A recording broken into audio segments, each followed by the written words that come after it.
Police भरती परीक्षेत जिल्ह्यातील पर्यटन स्थळांविषयी वारंवार प्रश्न विचारण्यात येतो। त्या अनुषंगाने आज आपण नाशिक जिल्ह्यातील एका प्रसिद्ध पर्यटन स्थळाविषयी माहिती जाणून घेणार आहोत। नमस्कार, मी समृद्धी।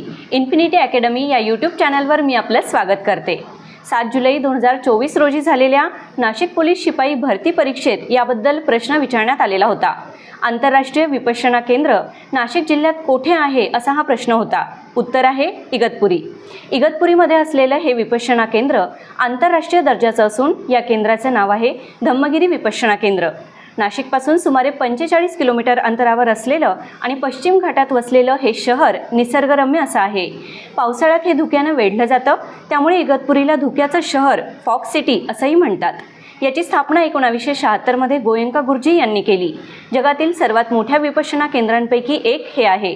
अशाच उपयुक्त आणि परीक्षेच्या दृष्टीने महत्त्वाच्या माहितीसाठी इन्फिनिटी स्पर्धा परीक्षा या चॅनलला सबस्क्राईब करा, व्हिडिओला लाईक आणि शेअर करा।